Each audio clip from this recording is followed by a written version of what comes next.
ایک بار ایک سائنسدان نے بڑا عجیب ایکسپیریمنٹ کیا۔ اس نے ایک ٹڈے کو پکڑ کر اس طرح سدایا، اس طرح اسے ٹریننگ دی کہ جب بھی سائنسدان اسے آواز دیتا، ٹڈا زور سے چھلانگ لگا کر اس کی طرف آ جاتا۔ سائنسدان زور سے کہتا کودو، اور کودو کا لفظ سنتے ہی ٹڈا چھلانگ مار کر اس کی گود میں آ جاتا۔ جتنی زور سے سائنسدان آواز دیتا، ٹڈا بھی اتنی ہی زور سے چھلانگ لگاتا۔ ٹڈے کو یہ ٹریننگ دینے کے بعد سائنسدان نے اپنا تجربہ شروع کیا۔ اس نے ٹڈے کی ایک ٹانگ توڑ دی۔ ٹانگ توڑنے کے بعد اس نے آواز لگائی کودو، تو ٹڈے نے چھلانگ تو لگائی لیکن اس کی چھلانگ لگانے کی دوری کم ہو گئی۔ وہ سائنسدان کی گود تک نہ آ سکا۔ اس کے بعد سائنسدان نے ٹڈے کی دوسری ٹانگ بھی توڑ دی۔ اس کے بعد سائنسدان نے آواز لگائی کودو، تو ٹڈے کی چھلانگ لگانے کی دوری اور بھی کم ہو گئی۔ سائنسدان نے جب تیسری ٹانگ توڑی تو چھلانگ کی دوری اور بھی کم ہو گئی۔ اس طرح سائنسدان ایک ایک کر ٹڈے کی ٹانگیں توڑتا گیا۔ ہر ٹانگ ٹوٹنے پر چھلانگ کی دوری کم ہوتی گئی۔ جب سائنسدان نے ٹڈے کی آخری ٹانگ توڑ کر کودو کی آواز لگائی تو ٹڈا اپنی جگہ سے ہل بھی نہیں پایا۔ ایکسپیریمنٹ مکمل ہو چکا تھا۔ اس کے بعد سائنسدان نے ایکسپیریمنٹ کا رزلٹ اپنی ڈائری میں نوٹ کرنا شروع کیا۔ اس نے لکھا کہ جب ٹڈے کی ایک ٹانگ توڑ دی گئی وہ تھوڑا بہرا ہو گیا، اس کے سننے کی صلاحیت کم ہو گئی۔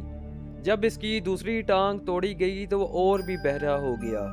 ہر ٹانگ ٹوٹنے پر وہ اور بہرا ہوتا گیا۔ ساری ٹانگیں ٹوٹنے کے بعد تو وہ بالکل بہرا ہو گیا۔ ٹڈے کو اب کچھ بھی سنائی نہیں دیتا تھا۔ زور زور سے چلانے کا بھی اس پر کوئی اثر نہیں ہوا۔ وہ تو اپنی جگہ سے ہلا تک نہیں۔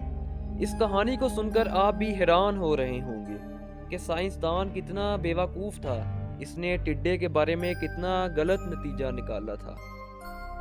یہ تو کوئی بچہ بھی بتا سکتا ہے کہ ٹڈا بہرا نہیں ہوا تھا، بلکہ اس کی چھلانگ لگانے کی دوری اس کے ٹانگ ٹوٹنے کی وجہ سے کم ہوئی تھی۔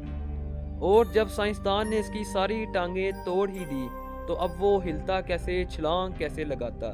اس کی تو ٹانگیں ہی نہیں تھی۔ دوستو، ہم اپنی زندگی میں ایک کام جو بہت زیادہ کرتے ہیں وہ ہے لوگوں کو جج کرنا۔